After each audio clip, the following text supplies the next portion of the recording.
adalah kisah seorang gadis desa yang menolak berkorban untuk kemudahan keluarga dan masyarakat di sekitarnya.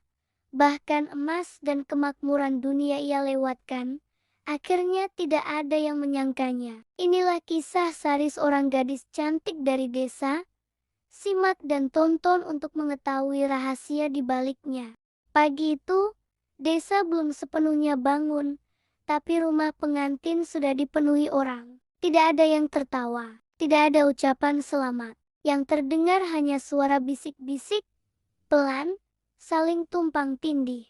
Semalam kau dengar, kan? Dengar, jelas sekali, bukan suara orang biasa. Seorang lelaki setengah baya berdiri di dekat pagar bambu. Wajahnya pucat. Tangannya gemetar saat memegang rokok yang belum dinyalakan. Jeritan itu, dari rumah ini, katanya pelan. Perempuan di sampingnya menelan ludah. Jeritan pengantin perempuan, lelaki itu menggeleng perlahan. Bukan, suaranya seperti orang menahan sakit, tapi juga marah. Angin pagi berembus, daun-daun pisang bergesekan, menimbulkan suara gesek panjang yang membuat bulu kuduk merinding. Pintu rumah terbuka, semua kepala menoleh bersamaan. Tetua desa keluar dengan langkah berat. Rambutnya sudah memutih, wajahnya keriput, tapi matanya tajam seolah telah melihat terlalu banyak peristiwa yang tak sanggup diceritakan. Jangan ramai, katanya singkat. Belum tentu ini urusan yang bisa diselesaikan dengan suara keras. Seorang ibu memberanikan diri bertanya, "Pak, pengantinnya di mana?" Tetua itu tidak langsung menjawab. Ia hanya menoleh ke dalam rumah, lalu menghela napas panjang. "Masuklah," katanya. Satu persatu, di dalam kamar pengantin, bau tanah basah menyambut lebih dulu. Padahal lantai masih kering, tak ada bekas hujan. Tak ada air yang tumpah. Bunga melati yang semalam menghiasi ranjang sudah layu. Kelopaknya jatuh ke lantai, tercampur debu. Seorang pemuda menunjuk ke sudut ruangan. "Itu apa?" Semua mata mengikuti arah jarinya. Di lantai, tampak bekas telapak kaki hitam, besar, dan dalam. Seperti jejak yang ditinggalkan oleh sesuatu yang berat. Namun tidak ada jejak langkah keluar. Bekas itu berhenti tepat di dinding. Seorang perempuan menutup mulutnya. "Mustahil." Tetua desa berlutut, menyentuh bekas itu dengan ujung jari. Wajahnya berubah. "Ini bukan kaki manusia," katanya pelan. Suasana menjadi semakin hening. "Lalu, suaminya?" tanya seseorang dengan suara bergetar. Tak ada jawaban, hanya satu suara yang terdengar dari sudut kamar. Pelan, serat, hampir seperti bisikan angin. "Dia sudah pergi." Semua menoleh. Sari duduk di lantai, bersandar pada dinding. Rambutnya terurai. Bajunya masih baju pengantin, tapi wajahnya pucat, matanya kosong, seolah belum sepenuhnya kembali dari tempat yang jauh. Tetua mendekatinya perlahan. "Sari, siapa yang menikahimu semalam?" Sari tidak langsung menjawab. Ia menunduk, tangannya menggenggam ujung kain dengan kuat, sampai jemarinya memutih. "Anakku," suara tetua melembut, "katakan yang kau lihat." Sari menarik napas panjang, napas yang terdengar berat, seakan keluar dari dada yang terlalu penuh. "Bukan siapa yang menikahiku," katanya lirih. "Tapi apa?" Beberapa orang mundur selangkah. "Apa maksudmu?" tanya seorang lelaki. Sari mengangkat wajahnya perlahan, matanya berkaca-kaca, tapi tidak menangis. "Yang datang, bukan untuk mencintaiku," katanya. "Dia datang, menagih janji." Kata-kata itu jatuh seperti batu ke dalam air tenang. "Janji siapa?" Suara seseorang hampir tak terdengar. Sari menutup mata. "Janji yang sudah sangat lama, sebelum aku lahir." Tetua desa berdiri kaku. Untuk sesaat, wajahnya seperti kehilangan warna. "Jadi, ini akhirnya terjadi," gumamnya. Seorang ibu memeluk anaknya erat-erat. "Pak, apa maksud semua ini?" Tetua menghela napas panjang. Artinya, ia berhenti sejenak, memilih kata, ada kesalahan yang dulu tidak diselesaikan. Angin kembali berembus. Tirai jendela bergerak perlahan. Sari membuka mata dan berbisik, "Dan sekarang, aku yang harus membayarnya." Hari itu belum benar-benar berakhir. Karena bagi Sari, malam tadi bukanlah awal dari segalanya, melainkan potongan terakhir dari sesuatu yang telah lama disiapkan. Dan untuk memahami apa yang terjadi di kamar pengantin itu, kita harus kembali ke saat semua orang mengira hidup keluarga Sari sedang membaik. Hari itu sebenarnya belum benar-benar berakhir. Bagi Sari, pagi setelah mimpi aneh tentang hutan dan gaun pengantin bukanlah awal dari pertanyaan, melainkan kelanjutan dari perasaan ganjil yang sudah lama mengendap, perasaan bahwa hidupnya sedang berjalan terlalu cepat tanpa menunggu persetujuannya. Dan perasaan itu muncul pertama kali pada pagi ketika semuanya tampak biasa. Pagi itu, Sari bangun lebih awal dari biasanya. Matanya terbuka sebelum cahaya matahari masuk melalui celah jendela. Rumah masih sunyi, tidak ada suara ayam berkokok, tidak ada suara lesung ditumbuk dari rumah tetangga. Seolah pagi menahan napasnya sendiri. Dadanya terasa berat. Ia menarik napas dalam-dalam, lalu mengembuskannya perlahan. Tetap tidak lega, seperti ada mimpi panjang yang baru saja ia tinggalkan, tapi mimpi itu tidak mau memberi wajahnya. Yang tertinggal hanya perasaan, dan perasaan itu dingin, menggantung. Ia duduk di tepi ranjang, kakinya menyentuh lantai tanah yang dingin. Tangannya meremas ujung selimut. Tatapannya jatuh ke jendela, kabut masih menggantung rendah di atas sawah. Kabut yang sama seperti pagi-pagi sebelumnya, tapi kali ini, kabut itu tampak lebih dekat, lebih tebal, seolah ingin merayap masuk ke rumah. "Kenapa rasanya?" bisik Sari pelan, seperti mau kehilangan sesuatu. Ia tidak tahu saat itu, bahwa perasaan itu adalah peringatan pertama. Dari dapur, suara ayahnya terdengar ribut. Bukan suara marah, bukan suara bertengkar, melainkan suara orang yang terlalu bersemangat, suara yang jarang Sari dengar dari ayahnya. "Bu, cepat ke sini." Nada itu membuat Sari berdiri. Langkahnya pelan, hatinya ragu, namun kakinya tetap bergerak, seolah ada sesuatu yang menariknya ke dapur. Saat ia tiba, ayahnya berdiri di depan sebuah karung besar yang diletakkan di atas meja kayu tua. Meja yang biasanya hanya dipakai untuk memotong singkong dan membersihkan sayur. Karung itu tampak asing, bahannya tebal, tua, ikatannya kuat. Ibunya berdiri di seberang meja, wajahnya tegang. "Itu apa?" tanya ibunya pelan, hampir berbisik. Ayah tidak langsung menjawab. Ia jongkok, membuka ikatan karung perlahan, terlalu perlahan, seperti orang yang sedang menikmati momen yang tidak ingin cepat berlalu. Saat mulut karung terbuka, kilauan kuning memantul ke dinding dapur. Cahaya pagi yang tipis seketika terasa lebih terang. Sari membeku. "Pak," suaranya nyaris tidak keluar. "Itu emas?" Ayah tertawa kecil, bukan tawa lepas, tapi tawa yang penuh keyakinan. "Rezeki kita, Eri." Ibunya mundur satu langkah. "Dari mana?" Ayah berdiri, menepuk-nepuk karung itu pelan. "Dari jalan yang lama, tapi baru terbuka sekarang." Kalimat itu terdengar sederhana, tapi bagi Sari, kalimat itu terasa seperti jawaban yang sengaja digantung. "Bapak bercanda?" tanya Sari. Ayah menoleh, matanya berbinar. Namun di balik itu, ada sesuatu yang membuat Sari tidak nyaman. "Bapak tidak pernah bercanda soal perut." Ibunya duduk perlahan di bangku. "Kita ini orang biasa, tidak punya simpanan emas. Jangan bermain-main dengan hal yang bukan milik kita." Ayah menghela napas kasar. "Kenapa harus curiga pada rezeki sendiri?" Sari memberanikan diri bicara. "Pak, aku tidak merasa ini baik."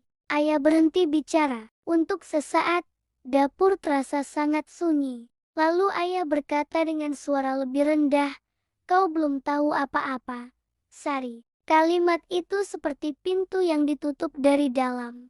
Sejak hari itu, Hidup mereka berubah terlalu cepat. Perubahan yang seharusnya membuat bahagia, tapi justru menumbuhkan jarak.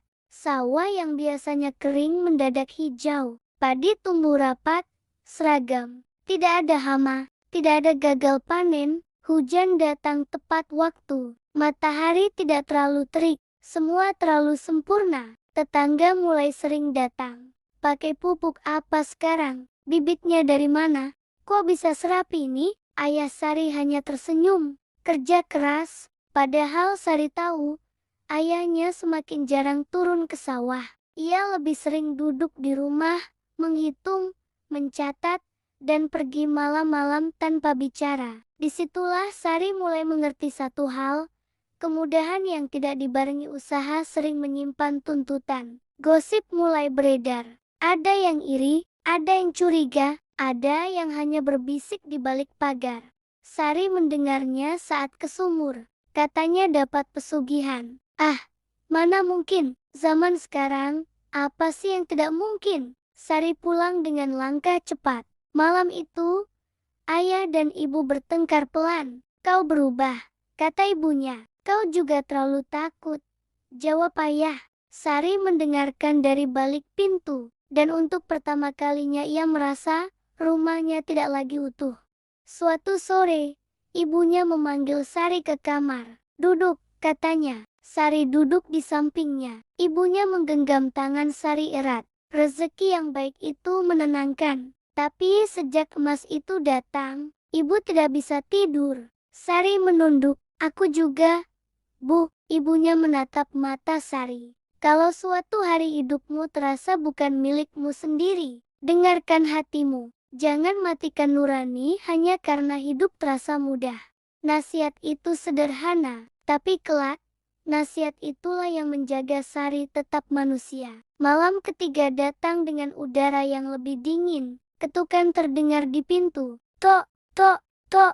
Ayah membuka pintu. Seorang pria berdiri di sana. Rapi, bersih, senyumnya tipis, hampir tanpa emosi. Selamat malam, katanya sopan. Nama saya Raka. Ayah mengangguk kaku. Ada keperluan apa? Raka melirik ke dalam rumah.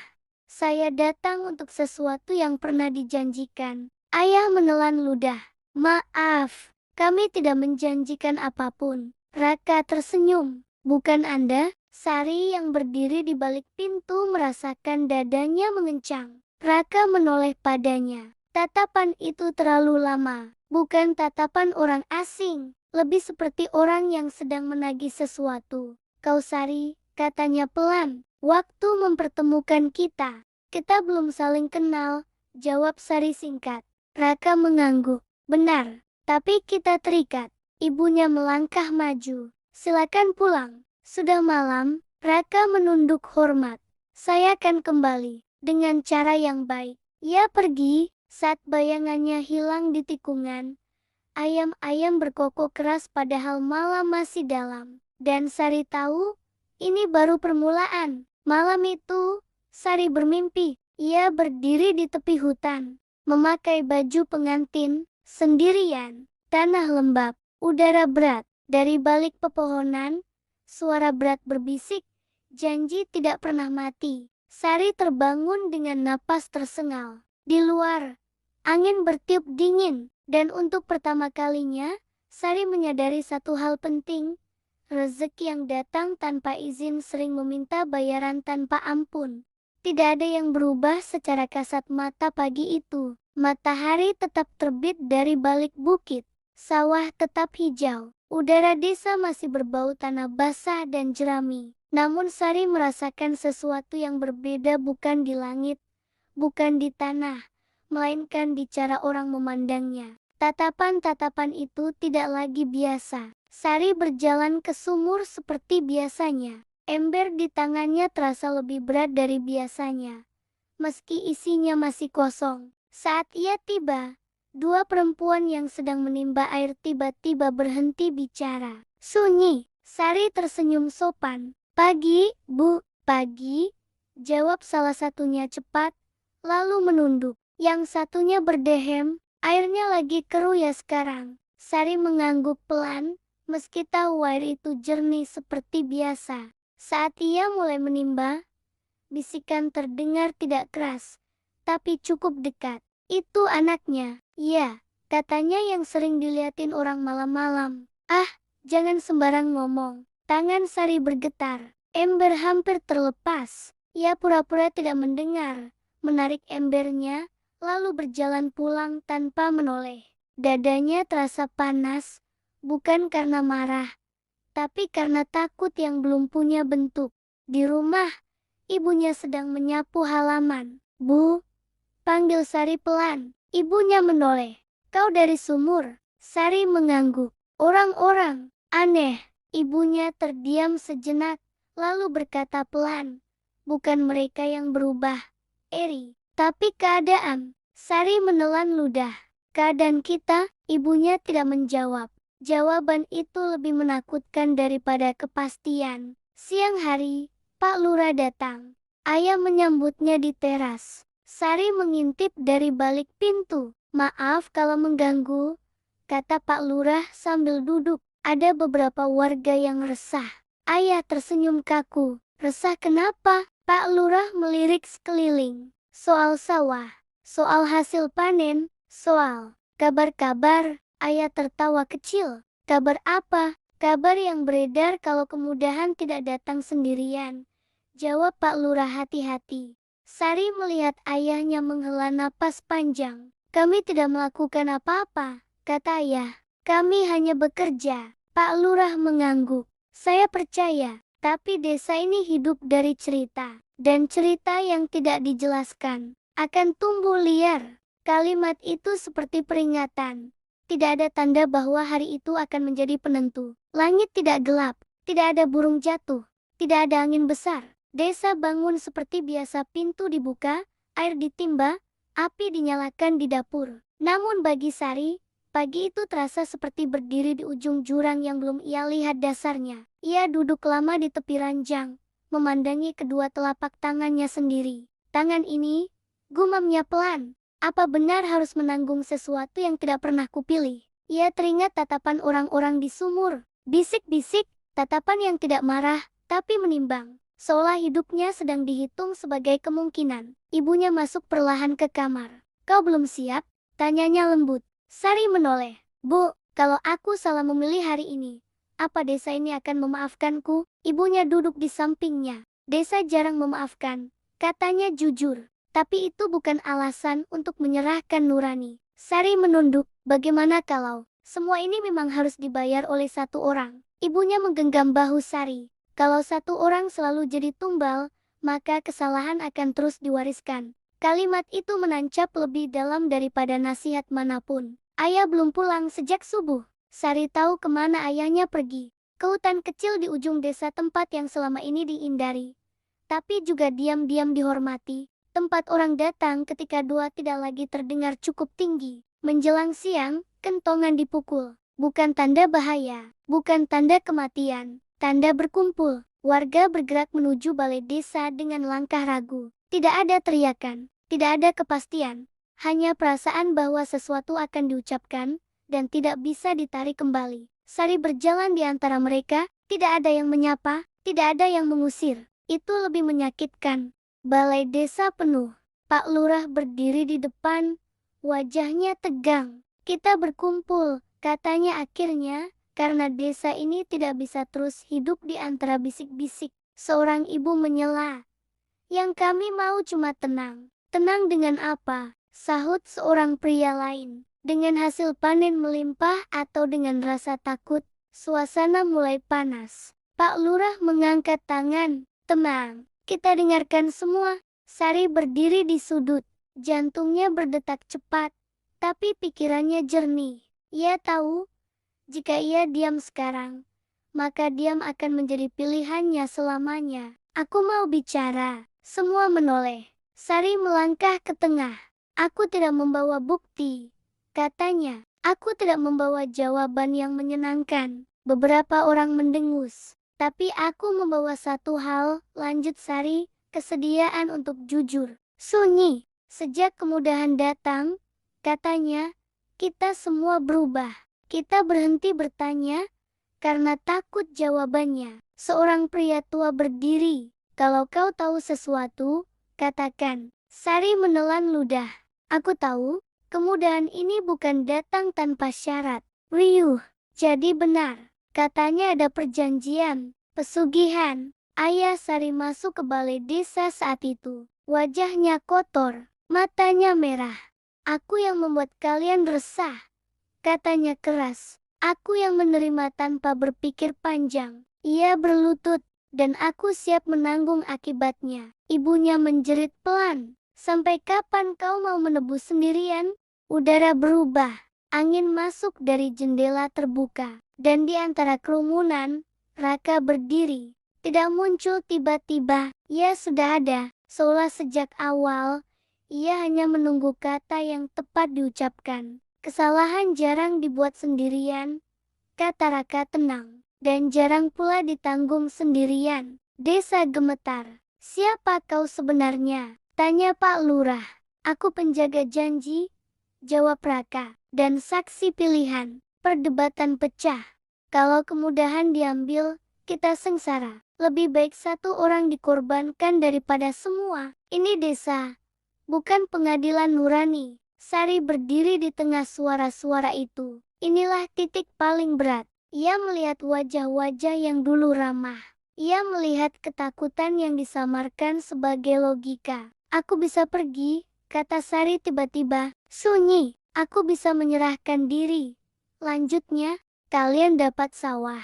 Kalian dapat ketenangan. Ibunya berdiri cepat. Tidak, ayah menangis terbuka. Raka menatap Sari lama. Itu pilihan yang mudah, katanya. Tapi bukan pilihan yang benar. Sari menatap balik. Lalu apa yang benar?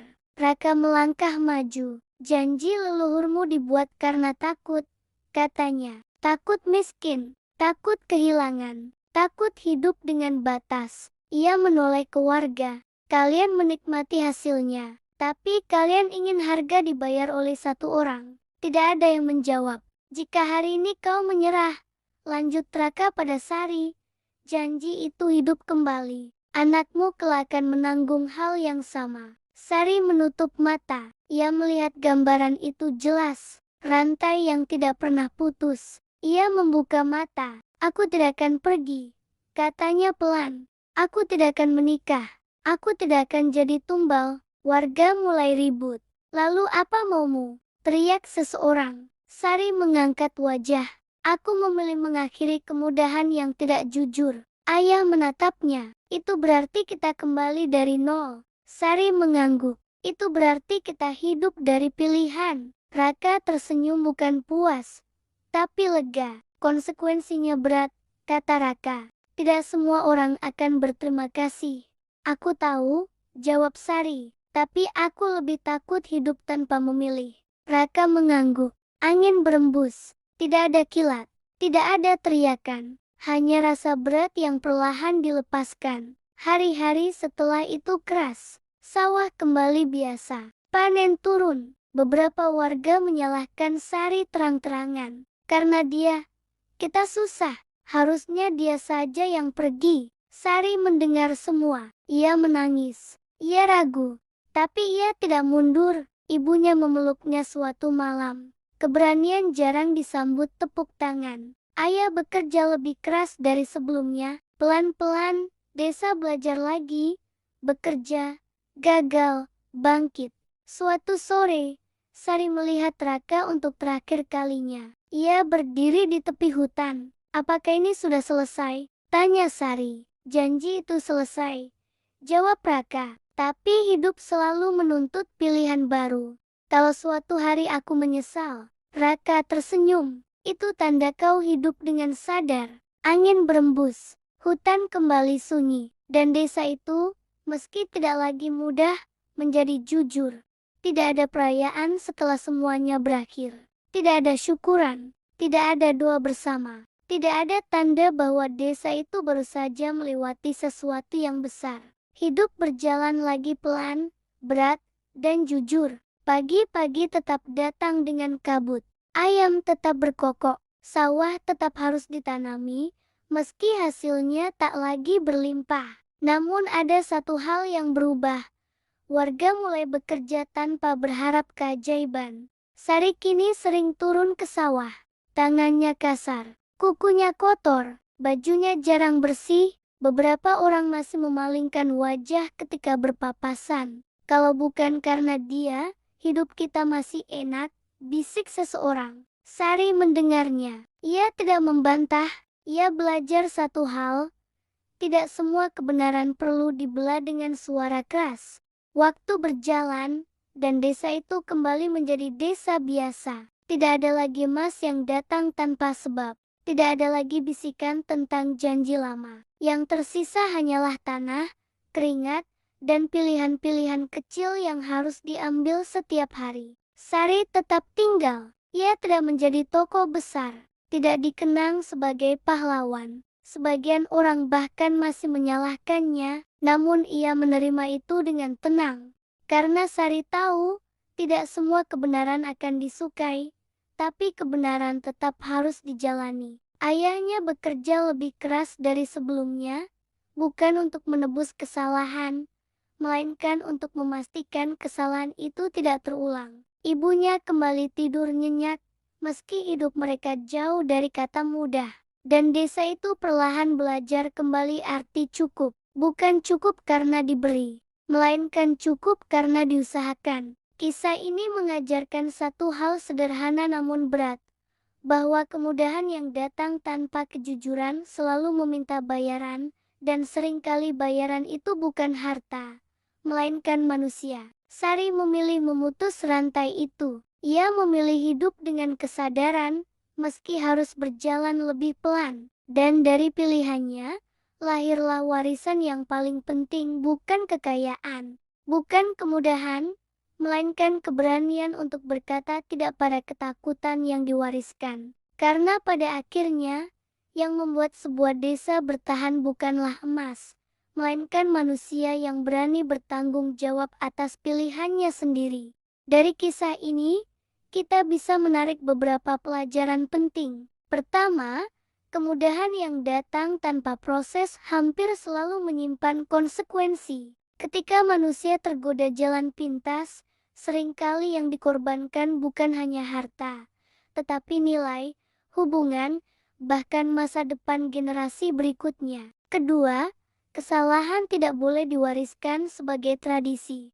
Apapun alasan leluhur di masa lalu, setiap generasi memiliki tanggung jawab untuk menilai ulang apakah sesuatu masih layak diteruskan, atau justru harus dihentikan demi kebaikan bersama. Ketiga, tumbal bukanlah solusi. Mengorbankan satu orang demi kenyamanan banyak orang hanya menunda masalah, bukan menyelesaikannya.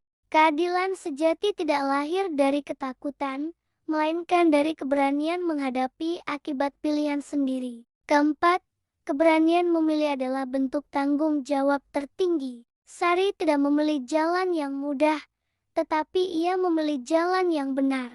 Dari situlah lahir perubahan, meski harus melalui kesulitan. Dan yang terakhir, kisah ini mengajarkan bahwa kekayaan sejati bukanlah emas atau kemudahan, melainkan kejujuran, kesadaran, dan keberanian untuk hidup tanpa menggadaikan nilai kemanusiaan. Dengan memahami pesan ini, kita diingatkan untuk lebih bijak dalam mengambil keputusan, tidak mudah tergoda janji instan, dan selalu mempertimbangkan dampak jangka panjang dari setiap pilihan yang kita buat.